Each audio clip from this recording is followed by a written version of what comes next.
Good morning, everybody. Orin J here with another War of the Visions video, and it is Monday morning, which means the news is coming out. We got our highlights of the week, and it is a big time news day today. There's a ton of things coming to global this Wednesday, so let's get right to it.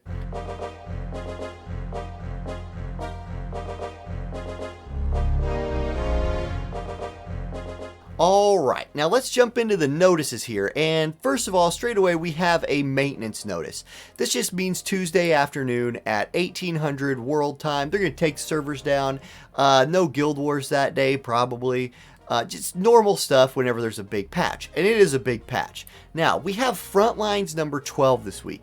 This is whenever they put these out, you can just expect big changes to the game. Here we go. So the first one is that selection quests are coming. Now, we've known for a while that the first selection quest was going to be light. You can see that on the screen right here. We'll be getting Camilo. They just go on to tell you here, this is where you're going to use MR, rarity, or less units, and if you complete the quest, you will get Camilo. This will be in the game for a while. If you can't complete it right away, don't stress.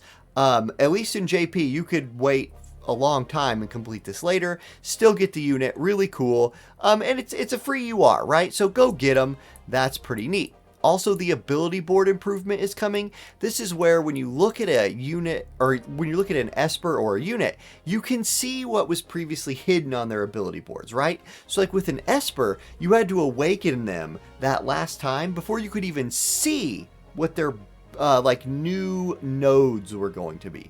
Now you will be able to see those from the beginning. That's really cool. Just give you a little preview of all of that. Now, vision card improvements. This is a big one. Hard quests for vision cards. Thank you. This will make slow building vision cards possible. There are so many vision cards that I wish I could be slow building right now, and I will, because now vision quests have hard quests. Great. I'm in for that. Okay, what else is coming in this front line? Guild language settings. This is really cool if you're from, like, Brazil. I know there's a lot of Brazilian people out there playing this game. If you're from a country that speaks a language besides English, you can set your guild to a different language. Pretty cool. You can also search for guilds that are native to your language. Very, very good there. Okay, now when I first read this next one, I kind of freaked out. AI behavior changes. And I was like, hold on. Are they really going to let us fine-tune the AI a little bit? Do I even trust this? And then I read it and I was like, no, they're not. Basically, this is just for PvE, and it's just something that will like help you get more points, if I'm reading this right, in like trials, where instead of your AI killing something with the least amount of damage that it needs to kill it, it'll still do maximum damage if you turn this on. So that will get you more points on like the treasure drop. Like the PvE events where you kill the boss and you get to open the treasure boxes. That's kind of what it's talking about here. You get points based on like overkilling mobs. Now the AI will overkill mobs. Cool, that's a fine change. I don't mind that. This next one's pretty big though. Skip ticket update. Unit affinity and equipment proficiency will now increase when skip tickets are used. Big deal, right? How annoying is it to have to like throw a bunch of units into a group and then just like AFK run some story mission you don't need to farm for a long time so you can get the bonuses from unit affinity, and you have to make sure your like lower units are taking turns to level up their... No more. Skip tickets will level that now. Very, very cool. And then Frostbite is coming. Now, as far as I know, Frostbite is only on a couple of units. Both EXs, and one of them is King Curry, right? Glaciela's dad. And the other one is EX Victora. Now, they have not announced that we are getting any of those units yet, but Frostbite in the game is interesting. And maybe I'm missing out. Maybe some unit that we already have has it. I don't know off the top of my head. I'm reading this live. Future updates, so things we can look forward to later. Guild battles. We'll be able to save up to 5 formations on our like attack and defense teams. That's nice. So you can set like 5 teams and then just pick which one you want to use before guild battle starts. It'll just save you from having to like redo teams right, on the spot. UI improvements are coming. One of them is nice. Again, login bonus animation skippable. Yeah, please make it so I don't have to click the screen 40,000 times just to start the game. And then just some nice updates to the UI, which will like show you how many things you have of something before you buy it. I know that is kind of an annoying thing. And they say, we hope you're enjoying the game. We'll keep making it better, etc. All those are good updates. Cool. Now, let's get to the biggest news. We've got Warrior of Light and Death Machine dropping this week. I've already put out my Warrior of Light video. I will do a video on Death Machine and his sword. All of that's coming. Let me just say right off the top, Warrior of Light's a great tank. Watch that video if you haven't. I talk about kind of how he's just this generally good tank. Death Machine is one of the things that I skipped the first time this event came around, and I have kind of regretted it ever since. Like, it just didn't seem super great to me back then, but I didn't realize at the time how few espers we're going to get that actually boost defense. And it's getting not only re-released, but the equivalent of EX for an Esper where you can take it to 99. It's worth going for if they give you a good deal on it. So just keep that in mind, and there'll be a video later. They're getting challenge missions, of course. There's Warrior of Light Shard being added to Chocobo Expedition, normal stuff. Now, the big surprise tonight is that EX Salire is coming. I did not see this coming at all. I figured we would get summer units first because it's summertime, but they're like, nope, we're getting EX Salire, which means I put on my Valentine's Day clothes just for this video because, yeah, I changed for my girl Salire here. She is going to come in. We'll talk about her a little. We'll do a whole video on her for sure, and we'll briefly talk about her here in a minute. Okay, so Warrior Light coming. Cool, we know that. Here's a preview of Death Machine's vision card. Right, area attack resist up, really good, especially now that we have Brigandine armor in the game. You can stack those two things to get a lot of AoE resist. Very, very nice, and it gives pierce resistance to the unit wearing it. And if you know anything about Warrior of Light, oof, yeah, he suffers from like pierce weakness, so it's a pretty good vision card on him, honestly. All right, keep on keeping on. It talks about Death Machine's level 99. He's going to get Evocation Magic level up, Critical Evasion up, Slash Attack up, which is cool, and Charm Resist. Okay, yep, Challenge Training Missions, be able to get some Warrior of Light Shards, very good. Be able to get Death Machine Shards from Challenge Missions. These are the bingo boards. They call them Challenge Missions. Most people call them bingo boards. Cool. Now, here's the big surprise. Salire Valentine's Day. Ice unit, think of like... think of Ice Garvel, okay, at level 120. She's going to be powerful. Now, is she going to be game-changing? I don't think so, but from what we've seen from Energists with Garvel, they're dang good. And she has subjob Time Mage, which is one of my favorite subjobs. I will spoil, she does not have Quicken. Oh my god, she'd have been broken with Quicken. She also has Black Mage sub. Yeah, it's kind of oof. Her Limit Break is a pretty good move, and she has Detonation Blast. This is that 100% hit ability that Garvel uses all the time. Okay, she's also getting a bingo board, so if you pull her, you can get actually 120 of her shards from her bingo board, which is more than normal. I think you only usually get 75. Cool. Okay, she'll be getting a JP bonus along with Warrior of Light. Awesome. And then they're getting their EX jobs. That's the only EX jobs they're announcing this week are Warrior of Light and Salire, so a little break from some old units. Yep. Brutal difficulty. The gloves. Glove branded. Okay, yeah. Glove branded tablets getting added to the training chamber. Cool. You'll be able to go on new Chocobo Expedition to Matoya's Cave. It's not new, it's a rerun. You can get Warrior Light shards in there. Cool. And then Salire shards are going to be added to Snowstorm Ridge. Notice they never said that Salire was limited. I think, like, to me, it sounds like they just forgot, or it's like a translation problem or something. I imagine she's still going to be limited. Maybe not. Maybe not, but I'm still counting on her being limited. Okay, login bonuses. Let's check this out. The Collaboration Reissue login bonus. A 10-day long one. Notice the Blossoms of Paradise at the end. That's the first thing I noticed. Plus, there are 40 Warrior of Light shards on this thing. Vizior, energy pots, all the good stuff we're used to. And notice this sparkly little rainbow turtle right here. We are getting the 1 million gil turtles added to the game. Nice, good. I want, like, thank you. Please, if we have to farm gil again, make it worth our while with some, rainbow turtles. I appreciate that. Okay. Chocobo Expedition, EXP and Guild double up. That's not a huge deal, but it's cool. Double EXP from story is nice for leveling your new units. Unlimited guild chamber. So, with the implementation of Rainbow Turtles, we will now be able to farm the guild chamber an unlimited number of times during this bonus period here for next week, right? The 16th to the 22nd. And it'll be double drops that whole time. Nice. Okay, so if you're short on gil, here's something you can farm to, work on your new units. Nah, we got more news coming though. Event quests. So basically, there's going to be quests where you earn the tokens, the medals like always, and you turn them in for things. So what are the big ticket items here? Well, Armor of Light is coming back and Sword of Light is coming for the first time. Sword of Light is a must get. Like, if you're going to use Warrior of Light or use any one-handed sword using light unit, you're going to want the Sword of Light. It's real good.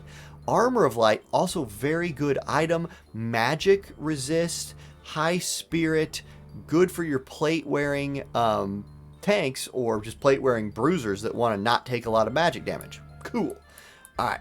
What else is farmable here? We'll keep on rolling. A limited guild quest. Now, this is neat. So, finally something else to do with these guild quests besides just farm stage 3 over and over and over again every day.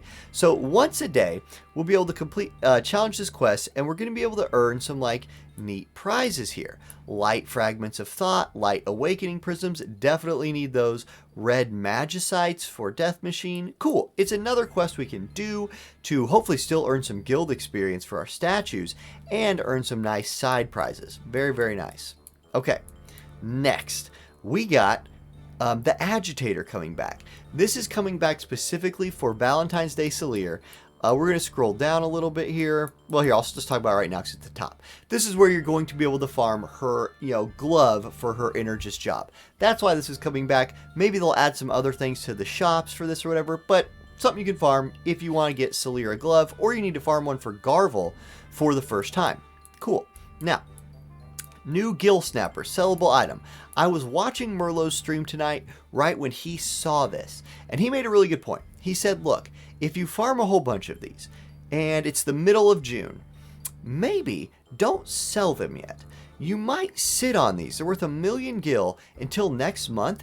Compile a bunch of them, stockpile a bunch of them, and then, when you get to spend your tokens next month, put them into sellable item up, and then cash in your Gill Snappers. It's a cool little tip he dropped, and so I wanted to, I'll shout him out. That was his idea, but I do think it's cool. I'll pass it on to y'all. So there's that, and then, they're going to be in the Guild Chamber now. Excellent. Great addition. Here's the Agitator. Says, hey, you can get this glove. You can also farm the golden, the two-handed golden sword. Good weapon. If you, for Elsorel, people like that. Very, very good. And then our secret book reward quest is going to be gloves, accessories, and swords. All right, we're still not done. It's a big news day. Whew, we got class match coming in. So y'all know class match by now. If this is your first one, I highly encourage you do them. You can do them on auto, you can do them on manual. They're going to be on a bit of a throwback map. It's going to be Arena. This was our very first, PvP experience in this game. Arena's real old school. I enjoy Arena because it's pretty straightforward. Special rules this time. Collective costs of units, espers, and vision cards at 540 or less. So so it's going to count for all of them across the board here. And Quicken and Haste Nullify, very, very important on this map. And Healing Power reduced by 50%. Cool. I like these limitations, and I really wish we could implement limitations ourselves onto our private matches. That would really be cool for me, running tournaments and stuff. Okay, and then goes on to explain class match in excruciating detail. Yep, do it, get as high ranked as you can. Now, next, we have Arena map and Guild map changings. We're going to Graveyard 3 with Ice Attack up. For Arena, that is going to be on the 21st. So that is not this coming Wednesday. It's going to be a week from today. So yeah, that's going to update next Monday in 7 days. The guild map is changing on Wednesday to Graveyard 3. Again, Ice Attack up, encouraging people to go for Valentine's Salire. However, I do know a bunch of you guys have Orin, have Gilgamesh at 120. Your Ice units are going to be getting a boost, and both those units are very good in the meta right now. So, be ready for that. Very good. I love all that. Now, one more. Introducing new features. This is actually just some of the stuff we've already talked about with guild language setting and with vision card hard quests. Yeah, you can do those things now. And finally, that's it for the news. Let's go to the PvP highlights of the week and then wrap this video up. Alright, for our first PvP highlight of the week, we have the Wu-Tang Clan versus DOTM, and we got CJNJ versus Kajin. CJNJ rocking the Tidus Ildira Winter Victoria team. He says, "Mono water is where I live." And he runs into a little bit of a surprise in the first fight here. And that surprise is called Frederica, who's a water team wrecker. So, I mean, this is going to play out exactly how you would think it would once you see this Frederica start running around and buffing. All these water units, scared to death, stepping forward, Frederica with like 1,000,000 range, and it's kind of troubling. Victoria puts her sentinel up. She's like, "Oh, it's okay. I'll be fine." And Frederica's like, "Yeah, it's okay. I'm going to snipe your healer from the back." Ildira's down. Haste on Gilgamesh. Tidus pops bells. It's Orin's turn. He walks forward, starts working over that Victoria a little bit. Gilgamesh steps forward, finishes off Victoria, and now you're like, oh boy, this is a problem. But Tidus, a tanky boy, double kill, takes out Orin and Gilgamesh. They must have been built anti-magic. Frederica's like, "You get away from me." Shoots him backwards. Tidus slides back in there and takes her down. And you're like, okay, if this is your Guild Wars right here, you're like, at least I got 3 stars. You're going to feel pretty good about that result, considering like you accidentally ran into a Frederica, you know, things went kind of sideways, etc. But we're going to fast forward to the second fight here. He's going to go try and reveal a new target. You know, help your guild out, maybe get him to use some TMRs, some limit breaks or something like that, set up the next guy in your team. That's a classic Guild Wars strategy. It can be pretty effective, and here you see them coming in. Now this Tidus has other plans. Let me just say, this Tidus is not interested in helping his team out. He's gonna dodge the jamming thrust, and then he's gonna step forward and say, "Garvel, get off my map. Elsorel, get off my map." Almost takes them both down. Mashari decides to just do nothing for some reason and then die. Alright, that's cool. And then Garvel dies, and all of a sudden, instead of just rage clicking skip on his second fight, he's got a 6-star day. Tidus absolutely pops off, and that is our first PvP highlight of the week. GG CJNJ. Alright, our second PvP highlight of the week comes to us from Roronoa from Cayenne taking on Radiant Dawn Murpheus. And this is like what I call the squad, right? If you want to know what is the most meta thing in Guild Wars right now, it's Black Rose Helena, it's King Mont, and it's Yuna. Now, this video doesn't exist to show off like the efficacy of this squad. We all know how good this squad is. This video exists to show off the power of King Mont and how this guy can almost just solo carry you in battles. So watch how this plays out, because both of these King Monts are about to pop off. First of all, Roro's King Mont walks up and does not land the disable. Okay, that's a little bit unfortunate, but you land some, you don't land some, whatever. And everybody else just stepping up, getting ready to do things. Enemy King Mont walks in, triple berserk. At this point, you're like, oh my gosh, you've seen it play out before. Your team's doomed. Your Mont is getting worked over. Here comes Yuna. She's channeling a spell. You get the confusion from the Cypress pile, but it immediately gets canceled because that's confusion. And then your Mont dies, your re-raises off. And at this point, Roro's got to be like, oh, this is just trouble. This is just trouble. At least my Yuna came back to life. Oh gosh, my carry's dead. Okay, King Mont's hitting people, but whatever, Yuna's gonna heal him up. Things are looking real bad. Then Helena comes through with a heal, but she's gonna get... Wait, no! It's the reverse triple berserk, and now the other team is triple berserk. King Mont stands alone against 3, but those 3 people are enraged, and King Mont says, check this out, spinning slash, double kill. Yuna's gonna come back to life. No big deal, because King Mont gonna take another turn here in just a second. You just channel a spell. King Mont says, get off mob game. You go away, Yuna. You're going down.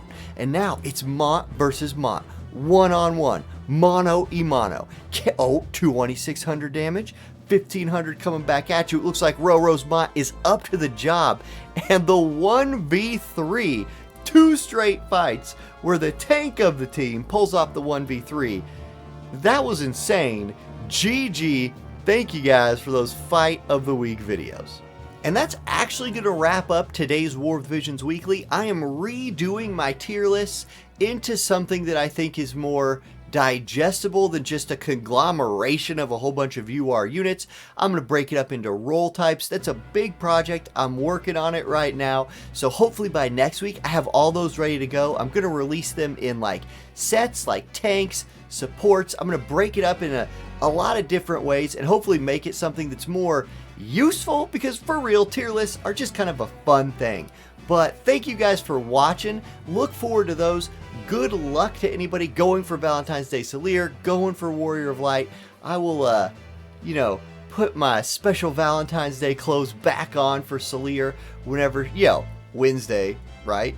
When she comes out. And yeah, that's it, everybody. Have a great week. Enjoy the game, and I'll catch you later. Peace.